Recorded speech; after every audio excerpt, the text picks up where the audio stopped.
gerai įsipatoginau ir pakalbėkime apie žmonės, kurie galvoja, kad Dievas yra maloningas ir atleis, aš atsiprašysiu ir aš nesu toks blogas. Ir Dievas yra toks gailestingas, kad atleis. Taip, Dievas yra gailestingas, bet neteisingumo kaina. Tas pats kaip visuomenė, jeigu žmogus, tarkim, sulaužo įstatymą, čia kaip pavyzdys, tarkim, pavogė mašiną ir stovi teisme prieš teisėją ir sako, teisėja, aš atsiprašau, daugiau taip nedarysiu, atleisk man. Tai teisėja atleis tokiam žmogui ar ne? Aišku, kad neatleis, jį teis už tai, ką jis padarė, už tai, kad sulaužė įstatymą ir pavogė mašiną. Arba žmonės sako, aš padariau daugiau gerų darbų negu blogų ir nesu toks blogas. Tai tą patį pavyzdį paėmus, žmogus pavogė mašiną, stovi teisme prieš teisėją ir sako, teisėja, kai aš pavogiau tą mašiną, bet paskui padariau 5 gerus darbus. Tai ar teisėja jį baus, ar atleis jam, nes jis padarė 5 gerus darbus. Tai žinoma, kad teis už tai, kad jis sulaužė įstatymą. Tai taip pat su Dievu, tik tais Dievas yra dar teisingesnis teisėjas ir šventas ir nekorumpuotas teisėjas. Pro jo akis nepraeis nei viena nuodėmė. Kadangi jis yra šventas ir teisus, jeigu jisai pradėtų žmonėm atleidinėti nuodėmes, jisai nebūtų nei šventas, nei teisus ir juo nebūtų galima pasitikėti. Toliau, jeigu žmogus visuomeniai sulaužo įstatymą, jis arba turi sumokėti baudą pinigais, arba jisai keliauja į kalėjimą atsakyti už savo bausmę. Tai taip pat, kaip sulaužom Dievo įstatymą, arba sumokam tai krauju, kadangi Biblija rašo, kad nuodėmę gali atpirkti tik tais kraujas, arba jinai būna sumokėta krauju. Kraujas tai yra valiuta. Žmonių visuomenėje valiuta yra pinigai, o prieš Dievą valiuta yra kraujas. Tai arba kažkas sumoka krauju, bet tas kraujas turi būti šventas, tyras, be nuodėmės. Todėl Senajame testamente ir aukojo gyvulius, kadangi gyvuliai yra be nuodėmės, tam, kad padengtų savo nuodėmes, atpirktų jas krauju, nes kraujas yra valiuta. Bet mums šiai dienai to nebereikia daryti, nes Jėzus Kristus tai padarė, jisai sumokėjo savo krauju, viena auka, kartą ir visiems laikams. Tai esam kaltu prieš Dievą, arba sumokam krauju, šventu, arba keliaujam į pragarą atsakyti už savo kaltes. Dievas yra maloningas, bet neteisingumo kaina. Teisingumas įvyks ir jokia nuodėmė nepraeis pro Dievo akis. Dievo malonė buvo duota ant kryžiaus, Jėzus Kristus. Jisai išliejo savo kraują, kad atpirktų mūsų nuodėmes. Ir dabar, būnant kaltu, kaip ir visuomenėje, žmogus sulaužė įstatymą, jis yra jau kaltas. Tai jisai būdamas kaltas arba sumoka už tuos nusižengimus, arba keliauja į kalėjimą atsakyti.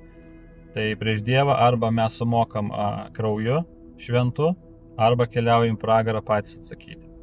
Ir tas kraujas mums buvo duotas malonė, tai yra Jėzus Kristus, jo kraujas.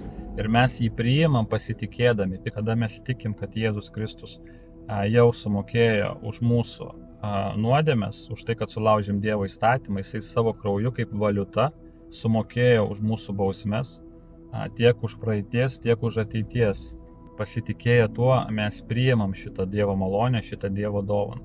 Ir žmonės, kurie galvoja, kad Jėzus atpirko tik tais dalį nuodėmių, tai jums reikia tada dar vienos aukos. Jums reikia padengti krauju savo likusias nuodėmes, iš kur jūs gausite auką. Daugiau aukų nėra. Esmė tame, kad žmogus netgi už vieną nuodėmę keliausi į pragarą. Todėl, kad Dievas yra toks šventas. Ir Biblija rašo, sulaužius vieną įstatymą, jūs kaltas dėl visų. Todėl netgi jums, jeigu viena nuodėmė yra likus, neišpirkta, jūs keliaujate į pragarą, patys atsakyti už tą vienintelę nuodėmę.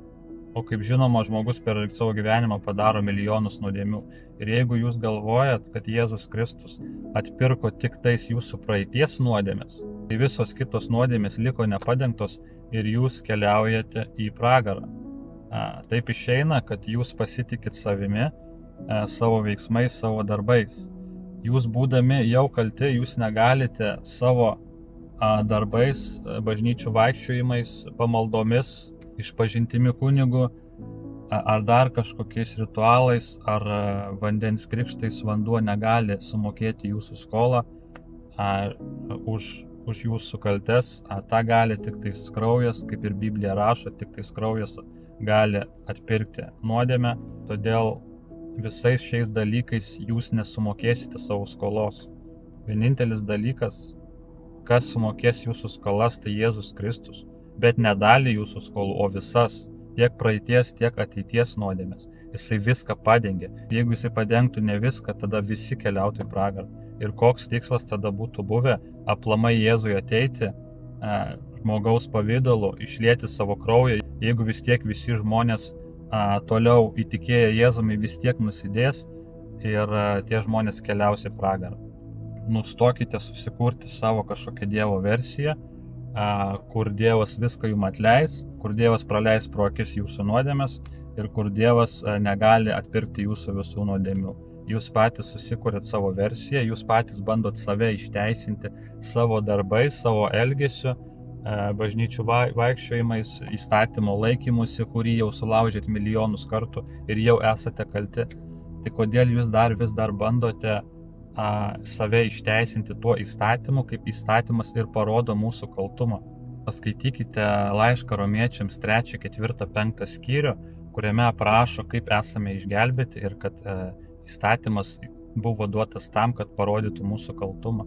Ir jūs vis tiek laikotės to įstatymo ir galvojat, kad kadangi jūs jo laikotės, jūs Dievas išteisins. Jūs taip darydami, taip galvodami, jūs bandote save išgelbėti, jūs pasitikit savimi. Jūsų tikėjimas yra ne Jėzuje Kristuje, jūs tikit savimi. Jūs bandot save išgelbėti. Čia yra didelė problema. Taip darydami žmonės, jie pareiškia, kad Kristaus aukos nepakako, kad Kristus buvo nepakankamas ir jie bando save išgelbėti. Net jeigu jūs taip darote nesuprasdami, nesvarbu, jūs vis tiek nepasitikit Jėzumi Kristumi ir jūsų tikėjimas yra ne Kristuje, o jūs tikit į save. Šitas tikėjimas veda daugybę žmonių į pragarą. Tai yra netikėjimas. Aš pavadinčiau šitą dalyką netikėjimu.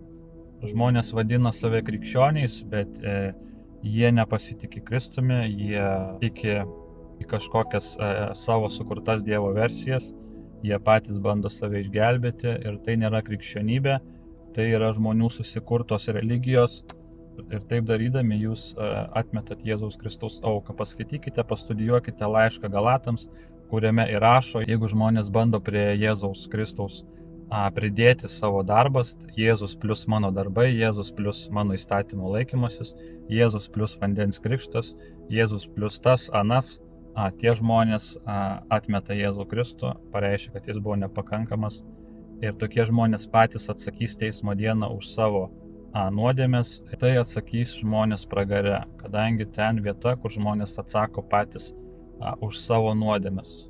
Todėl nustokite menkinti Dievo teisingumą, nustokite menkinti pačią nuodėmę, kadangi Dievas į nuodėmę žiūri labai rimtai ir jisai su nuodėmė nežaidžia.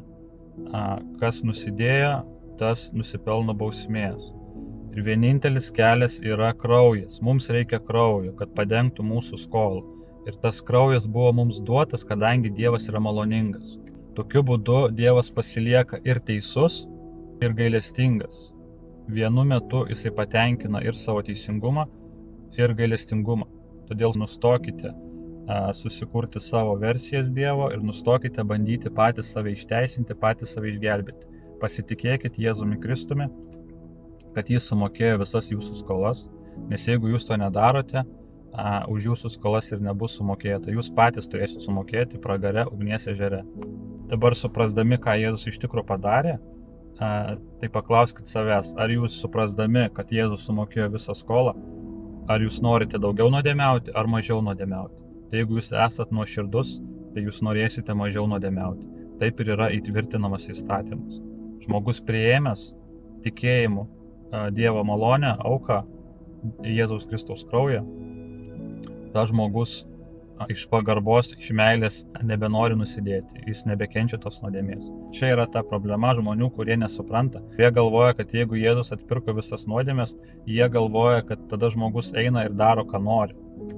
O šito žmonės ir nesupranta. Dievas tiems žmonėms, kurie priėmė tą dovaną, pasitikėjo pilnai, Dievas duoda mums šventą dvasią, Dievas įstato naują širdį Ir mes esame naujas sutvėrimas Kristuje Jėzuje. Ką reiškia naujas sutvėrimas? Tai yra naujai gimęs. Ir Dievas mums duoda naujas mintis, naujus potraukius.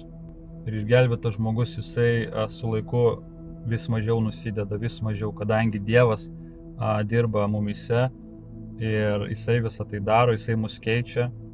Ir daugelis žmonių galvoja, kad Dievas pirmas sutvarko gyvenimą, turi patapti tobulas ir tada tave išgelbėja.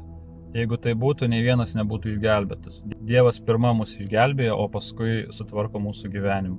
Išgelbėtas žmogus, jisai taip pat toks pat yra netobulas, kaip ir buvo, tik tais čia jau pradeda Dievas dirbti mumise ir su laiku mes vis mažiau ir mažiau nusidedam. Todėl pasitikėkit Jėzumi Kristumi, tik tais juo krauju, ne savimi, ir jūs galite būti užtikrinti, kad jūsų skola yra sumokėta ir jūs keliaujate į rojų. Ir šlovė Jėzui Kristui.